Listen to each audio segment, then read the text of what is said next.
Hey guys, today we're going to be going over the KR 6.5 to 5.0 conversion. This is a really simple process, super easy. Yeah, I think you'll do really well with it. So what you're going to get in your kit is your two CNC milled, beautiful suspension towers.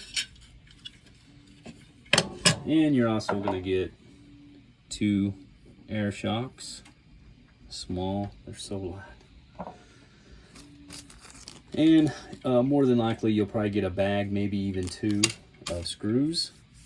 And at that point you're ready to rock. I'm going to assume that you have your towers off and you're ready to go. And yeah, so this one's already mostly taken apart just for the sake of the video, but all we're going to do, so this is the new style towers and the new style bearings. So they have the nuts pressed into the linear bearing rails and the counter bore on the outside. So we're going to take all those screws out, and you just want to be really careful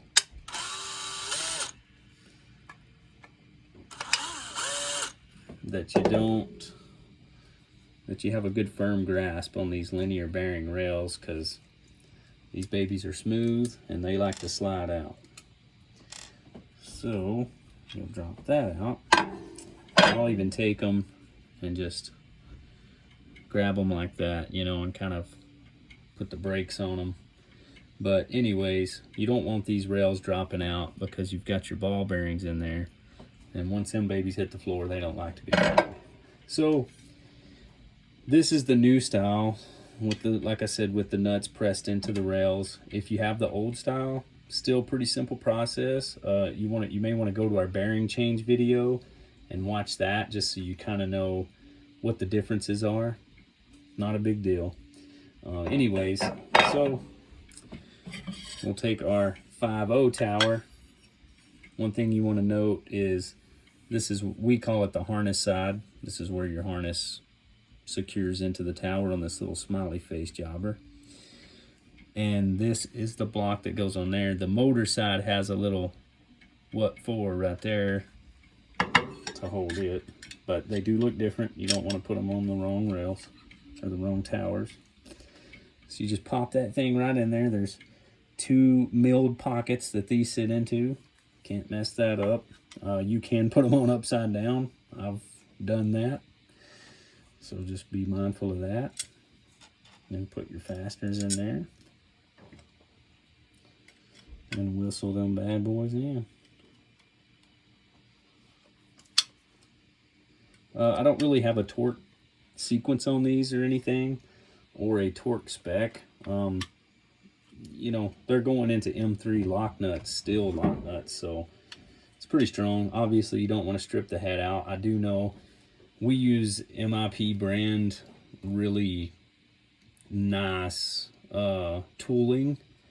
These 2mm fasteners, you know, if you use a cheap Allen key, you can strip them, so just be careful there. So anyways, you know, put all your fasteners in, tighten them down, give it a little operational check. You're not looking to be slick as a button here, but you know, you want it to be pretty smooth. The smoother the better.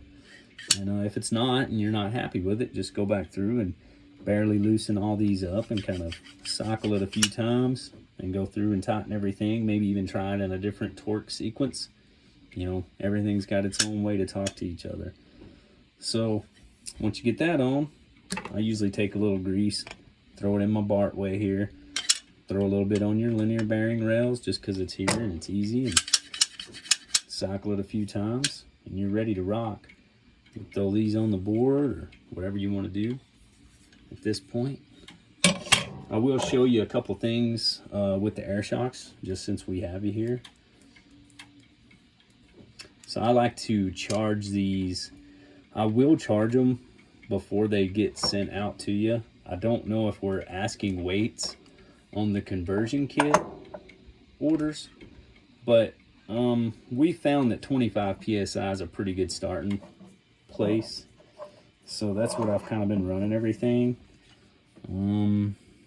This one's at 22 right now, so I put a little bit more in there. And you know, go a couple psi past it or something like that, because it's really difficult to not lose pressure from these as you're taking them off. These things aren't perfect. They do have shock pumps that have little locker valves or whatever you might say. Those are really nice. But get you one of these, and I really like the digital ones. You know, it doesn't have to be anything crazy. They got really effective ones on Amazon for cheap. But it's good to have. You're gonna need it. You know, if you're messing with these shocks and you're running air shocks, it's good to have, because you might want to run 2 or 3 psi later, you know, doing something different. May leak down a little bit, you know. And I will say this about the air shocks too. In the manuals, you wanna go through and keep a little bit of oil on these shafts. Air shocks have a lot more surface area to break the surface tension. So, you know, the smoother this bore is, the smoother your shock and your suspension is going to be. So, yeah, that's all I have for you. Go shred it.